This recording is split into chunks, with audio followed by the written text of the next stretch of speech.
Assalamualaikum warahmatullahi wabarakatuh. Pemirsa gapai kemuliaan yang dirahmati Allah.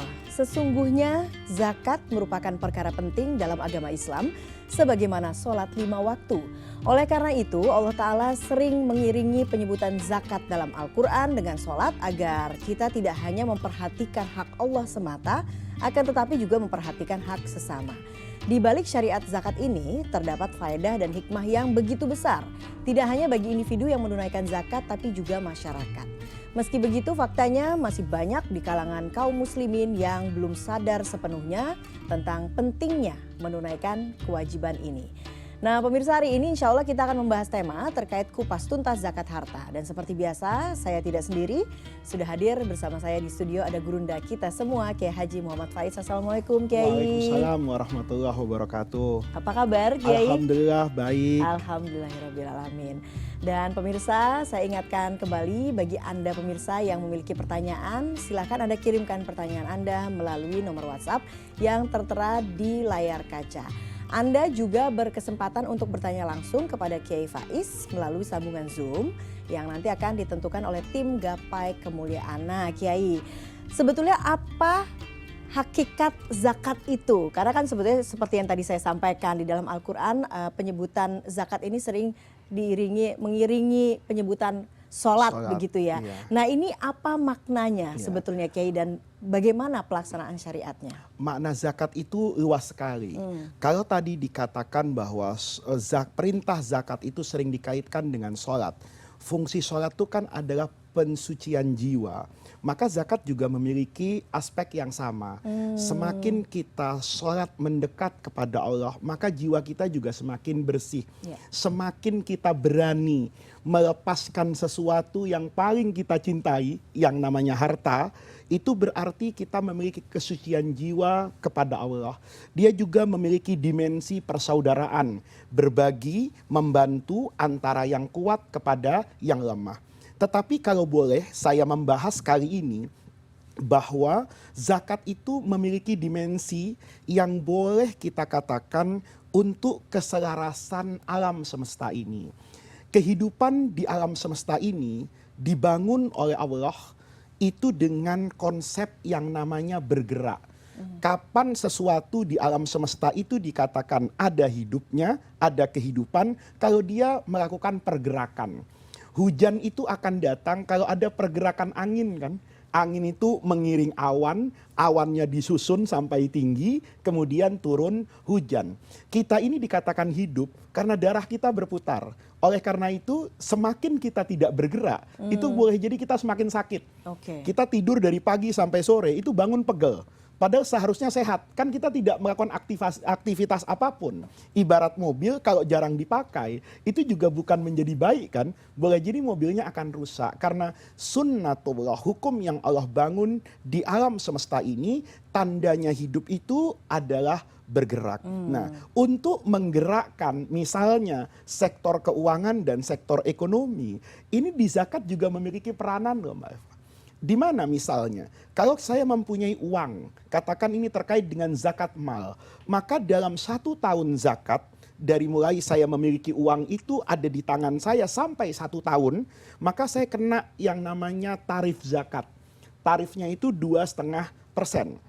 Kalau saya punya uang 100 juta, kemudian saya taruh di lemari saya, maka setelah 1 tahun berjalan, saya harus membayar nih 2,5%, katakan 2.500.000. Berarti uang saya sekarang berkurang kan? Tinggal 97.500.000. Ketika saya tahu ada kewajiban zakat sebesar 2,5%, dan tentu sebagai manusia, saya kan tidak ingin uang saya berkurang. Apa yang terjadi? Maka saya investasikan, saya gerakkan uang ini, tidak saya simpan di bawah kasur saya, di dalam lemari saya, tetapi saya investasikan dalam perdagangan, membuka begitu banyak macam usaha.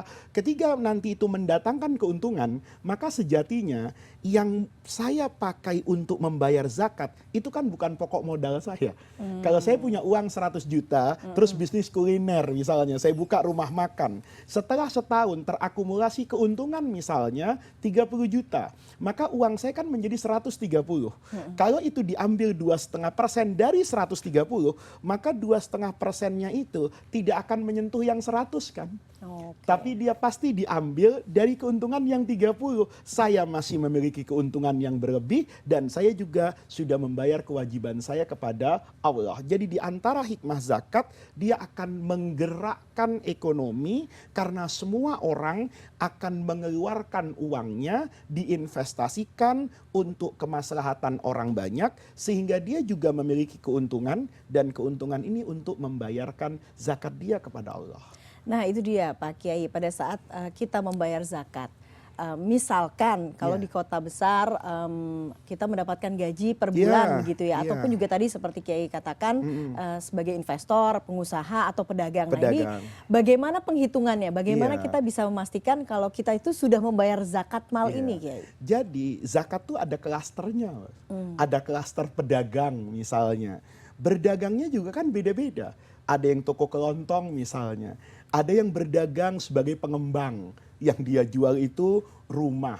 Ada dia berdagang itu olahan, ada buah-buahan, dia masukkan di kaleng, dia jual. Maka kalau kita bicara tentang zakat, kita harus tahu harta yang kita miliki ini masuk klaster mana.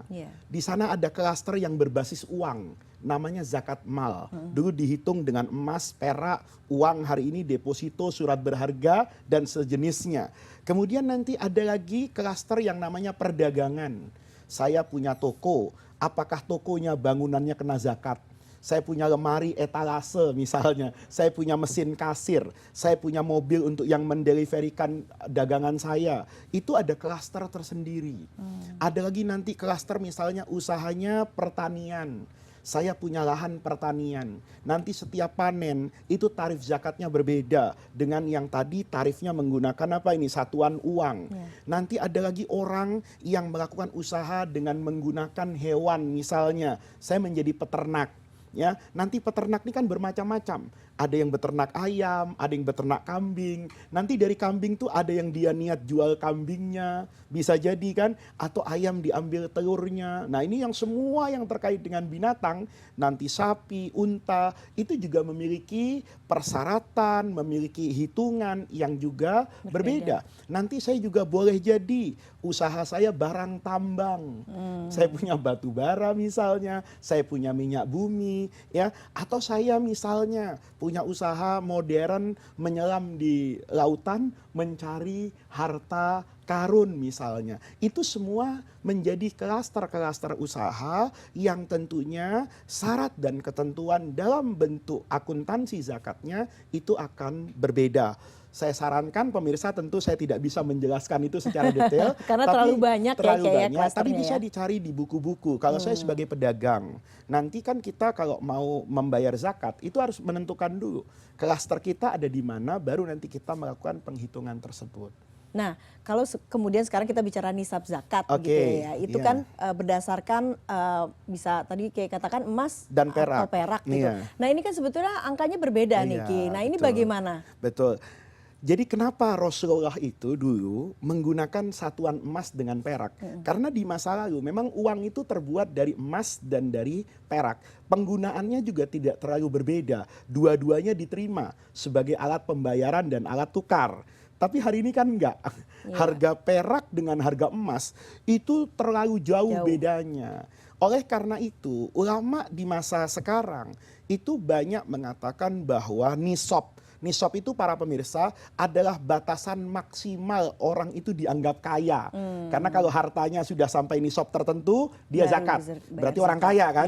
Kalau dia belum sampai nisab, berarti dia tidak punya kewajiban zakat. Nah, berangkat dari filosofi ini, maka ulama kayak guru-guru saya misalnya di Mesir, di Syria, itu berfatwa satuannya itu adalah emas. Karena kalau satuannya perak, orang itu nanti nggak dianggap kaya. Ambil logikanya begini Mbak Eva. Kalau emas, nisabnya itu kan dulu dikatakan sekitar 20 dirham. 20 dinar. Kalau 1 dinar ambil rata-rata itu 4 gram 25 gram emas, maka kira-kira akan terkumpul minimal 85 gram emas. Jadi kalau nisab sekarang katakan untuk 85 kemudahan gram ya. 85 gram, ada yang mengatakan 77, ada yang mengatakan 96. Kita ambil yang banyak dipakai oleh lembaga zakat secara internasional. Itu 85 gram. Ini juga pilihan seorang ahli fikih kontemporer yang terkenal, guru saya almarhum Profesor Dr. Wahbah Zuhairi di Syria, itu 85 gram. Nah, 85 ini kalau 1 gramnya 1 juta, kan berarti 85 juta. Ya? Orang yang punya uang 85 juta, itu pantas lah dianggap orang yang cukup. Ini kan 85 juta ini surplus kan. Setelah semua kewajiban, kebutuhan dia, masih tersisa dalam 1 tahun zakat 85 juta. Maka dianggap kaya. Kalau pakai perak, itu hanya 595 gram. Kita bulatkanlah 600 gram. Pertanyaannya, 1 gram perak itu harganya berapa? Iya. Katakan kalau cuma 20.000, maka semua orang sekarang kaya. Ya, oleh karena itu, karena ngelihat konversi harganya berbeda, maka para ulama hari ini mengatakan yang dijadikan satuan nisab itu adalah emas. Karena kepemilikan 85 gram emas itu lebih pantas untuk dikatakan standar orang menjadi kaya pemula daripada kemudian memiliki 600 gram daripada perak. Oke, nah Kiai, kita ingin tahu lebih jauh lagi sebetulnya ya bagaimana kemudian penetapan harta kita sudah masuk di nisab, sudah dianggap kaya, tapi kita akan bahas setelah jeda berikut ini. Dan pemirsa jangan kemana-mana, Gapai Kemuliaan akan segera kembali.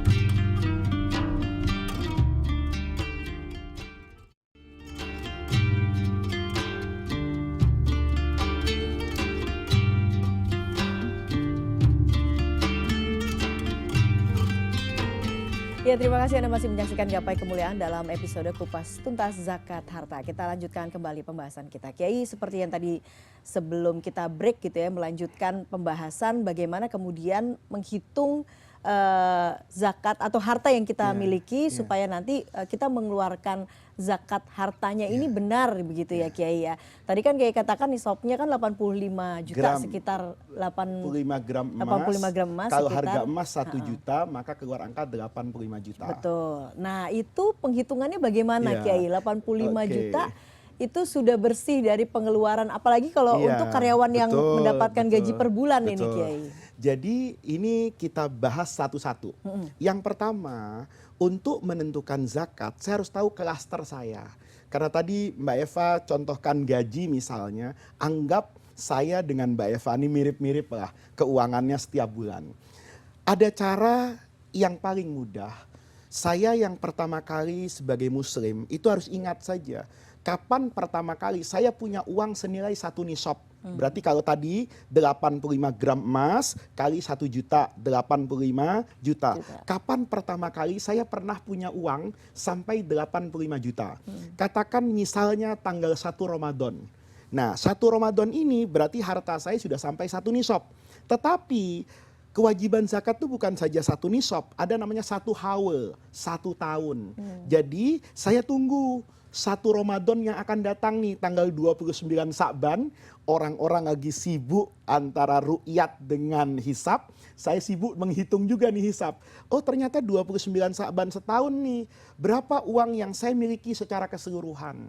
Saya punya mata uang rupiah, saya punya uang cash di lemari, saya punya tabungan di bank misalnya, saya punya sisa dolar habis ceramah misalnya di Singapura. Semuanya disatukan dengan satuan mata uang yang sama. Kalau emas dengan rupiah, rupiah sudah rupiah, saya punya mata uang asing yang berbeda, punya euro, punya dolar Singapura, punya dolar Amerika, disatukan, dikonversi ke rupiah semua. Ternyata tanggal 29 Sa'ban yang akan datang, uang saya 200 juta totalnya. Maka saya punya kewajiban membayar zakat 2,5%. Nah, itu secara sederhana. Kalau mau lebih bagus lagi, itu setiap bulan kita buat keuangan kita kayak laporan perusahaan. Ada pemasukan, ada pengeluaran. Nah, pemasukan itu berarti kita sedang mengumpulkan objek wajib zakat. Apa saja objek wajib zakat? Ya uang. Saya punya uang karena misalnya ngisi seminar di tempat A, karena mengajar di pesantren B, karena ngisi siaran di CNN. Ini kan penghasilan saya semua nih. Nah, itu saya masukkan dalam 1 bulan, kayak neraca keuangan. Ini loh pemasukan saya. Mana nanti yang kita katakan ini objek zakat atau bukan objek zakat. Misalnya, saya punya mobil, saya pakai untuk bepergian. Maka mobil saya itu bukan objek zakat. Karena itu saya gunakan untuk kebutuhan saya. Saya punya rumah misalnya. Rumah saya itu bukan objek zakat. Karena saya butuh rumah untuk perlindungan saya. Saya misalnya punya kulkas, punya kompor gas. Itu nggak dihitung sebagai objek wajib zakat, Mbak Eva. Karena ini adalah kebutuhan pokok. Nanti tinggal dilihat kepantasannya. Saya punya mobil, istri saya juga butuh mobil, anak saya butuh mobil. Misalnya mobil di rumah ada 2, ada 3, mobil bapaknya, mobil keluarga 2. Untuk ukuran orang di Jakarta wajar. Tapi misalnya saya punya mobil 15, lah ini kan keluar dari batas kewajaran. Nah, yang kayak gini nanti itu iman yang mengukur. Ini kalau seandainya saya tidak beli mobil, kan berarti asetnya berupa uang. Kalau berupa uang kan kena zakat. Sementara kebutuhan saya itu tidak pada 15 mobil. Betul. Gitu loh. Nah, yang kayak begini kita atur nih. Kalau nanti sudah punya harta objek wajib zakat, uang 1 bulan berapa, pengeluaran nih. Kita lihat apa sih ya, belanja rumah, ya kan, kebutuhan bensin, anak sekolah, kemudian nafkah istri. Ini harus ingat loh, nafkah istri itu bukan uang belanja. Karena kalau uang belanja kan saya ikut makan, anak saya ikut makan, tapi istri saya mungkin butuh pakaian, butuh untuk misalnya kalau ekonomi sudah lebih baik, dia butuh rekreasi, dia butuh ini, itu semua udah saya kasih. Ada uang bedak, ada uang perawatan, ya kan? Itu semua udah saya penuhi. Nah, setelah dipenuhi ini lihat kanan kiri kan, setelah setahun nih, oh penghasilan saya dalam setahun sekian, pengeluaran sekian. Berarti kan ada saldonya itu. Nah, ketika saldo itu masuk di tahun zakat, itu yang dikeluarkan 2,5%. Jadi sebetulnya zakat itu keluar dari penghasilan bersih, bukan dari penghasilan kotor. Jadi beda dengan pajak kan. Kalau pajak saya dapat berapa, ya kena langsung dulu. Enggak. Kalau di situ saya punya kewajiban bayar zakat misalnya, saya tulis hutang, harus saya tulis dulu. Ya tapi kalau hutangnya ini jangan kayak orang dulu. Kalau dulu dalam zakat tuh Mbak Eva, syaratnya saya wajib mengeluarkan zakat itu namanya milkutam. Harta itu milik saya seutuhnya. Kalau saya punya hutang, berarti kan harta ini tidak seutuhnya punya saya. Betul. Nah, kalau pakai logika itu sekarang, ya tidak ada orang wajib zakat. Betul. Karena konglomerat juga punya hutang. Maka kata ulama, hutang yang boleh dikeluarkan dari objek wajib zakat, saya punya uang 100 juta, 200 juta, tapi saya hutang mobil. Nah, mobil ini hutangnya cash, apa angsuran? Kalau angsuran rumah KPR misalnya, maka saya keluarkan dari harta wajib zakat angsuran yang sudah jatuh tempo pada 1 tahun zakat berjalan. Bukan kemudian hutang untuk melunasi semuanya. Kalau melunasi semuanya dia nggak wajib zakat kan. Oke, cicilan rumah per bulan berapa, cicilan kendaraan per bulan berapa. Misalnya ada yang sampai cicilan handphone, ada, kumpulkan semua. Mana yang wajib ditunaikan dalam 1 tahun zakat, maka saya akan membayar 12 kali cicilan. Karena setahun itu kan 12 bulan. Nah, di luar itu maka dia menjadi harta wajib zakat. Nah, itu zakat dikeluarkan itu setahun sekali atau kita harus ada jadi misalkan begini Kiai, setahun sekali kemudian sudah membayar zakat. Lalu bulan berikutnya uangnya masih ada begitu ya. Itu harus menunggu 1 tahun lagi berarti ya Kiai. Iya, 1 tahun buku gitu. Kecuali dari objek yang berbeda. Misalnya, saya punya satuan tahun zakat saya yang berbasis uang. Tapi di satu sisi saya punya peternakan sapi. Gitu loh. Dia mungkin mulainya tidak 1 Ramadan kemarin, mungkin 1 Muharram. Maka 1 haulnya itu akan menunggu dengan hitungan yang berbeda. Kalau saya punya harta dari hasil pertanian, saya punya sawah misalnya, maka dia kan tidak terkait dengan haul, tapi dia terkait dengan panen. Setiap panen Allah minta sekian. Tarifnya berbeda-beda. Kalau airnya gratis, Allah minta gede 10%. Berbasis hujan, sawah tada hujan.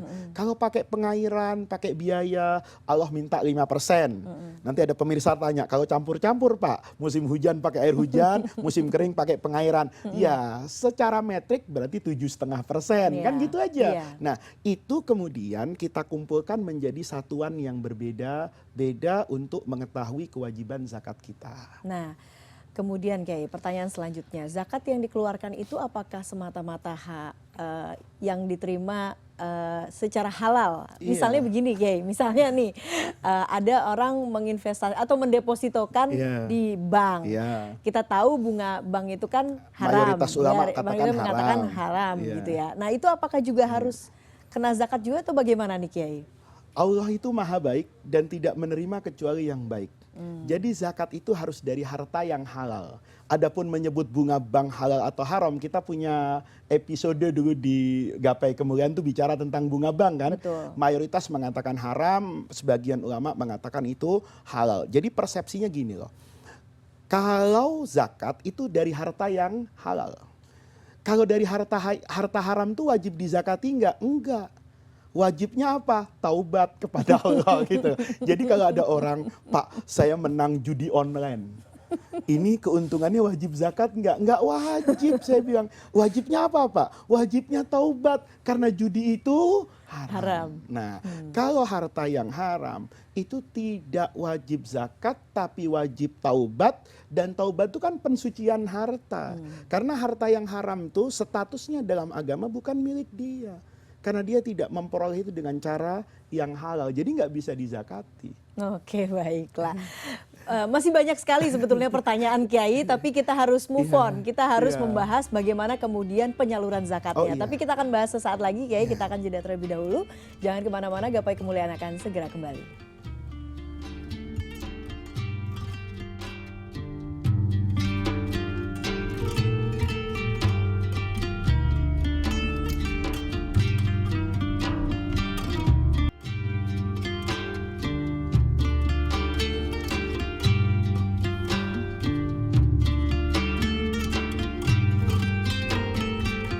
Ya, terima kasih Anda masih menyaksikan Gapai Kemuliaan. Kita masih membahas kupas tuntas zakat harta. Kita lanjutkan kembali pembahasan. Nah Kiai, sekarang kita bicara soal bagaimana penyalurannya. Kalau memang pada umumnya memang masyarakat menyalurkan zakat lewat badan amil zakat. Nah ini bagaimana kalau kita kemudian membayarkan zakat itu langsung begitu ke mustahiknya.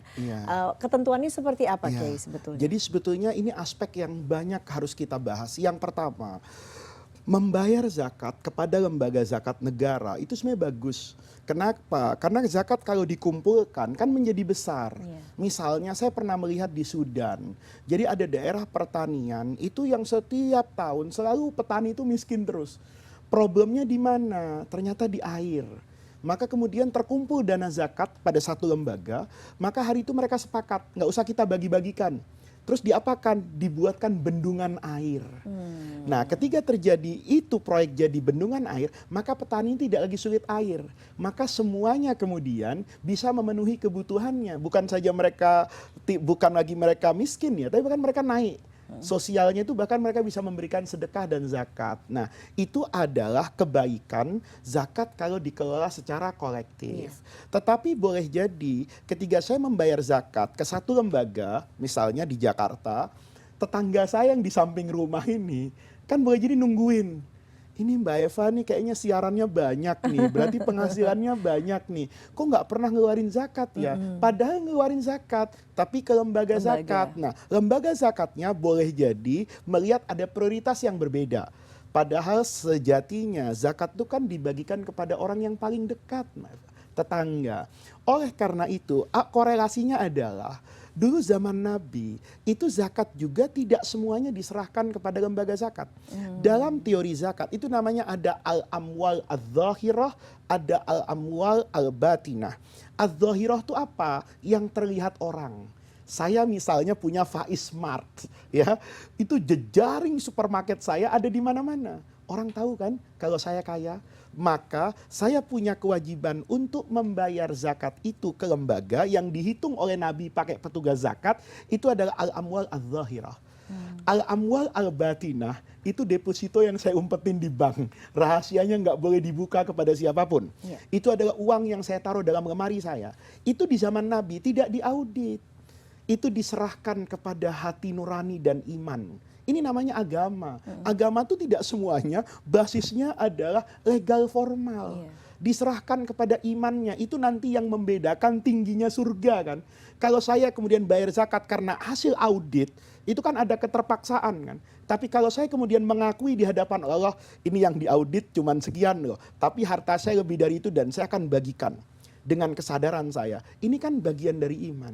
Oleh karena itu, para pemirsa, Anda yang ingin membayar ke lembaga zakat yang kredibel, yang memiliki akuntabilitas, rekam jejak yang baik, itu baik juga untuk Anda salurkan ke sana.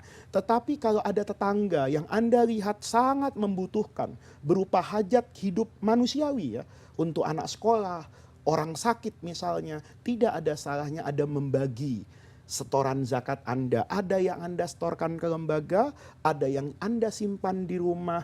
Kalau nanti ada orang yang datang, Anda bagikan zakat Anda kepada mereka. Kalau ini dilakukan kedua-duanya, saya rasa tidak ada ulama yang mengatakan zakatnya tidak sah. Karena belum dikeluarkan kepada lembaga yang sah. Oke, nah kadang-kadang kalau menyalurkan langsung ini Kiai ya, banyak kemudian mungkin masyarakat yang pada saat menyalurkan itu sulit membedakan antara zakat dan sedekah misalnya. Jadi di suatu waktu misalnya ini ntar saya bayar, ini saya niatnya zakat. Nah, bagaimana kemudian kalau kita mau menyalurkan langsung? Apakah ada aturannya atau bagaimana? Tidak ada aturan bakunya. Niatannya itu boleh di dalam hati.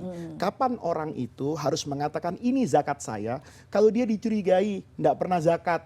Tapi kalau orang udah tahu ini orang kaya yang dermawan, bagi-bagi, maka orang itu tadi yang harus memilah. Kalau ini termasuk kelompok yang berhak menerima zakat yang namanya al-asnaf ats-tsamaniyah.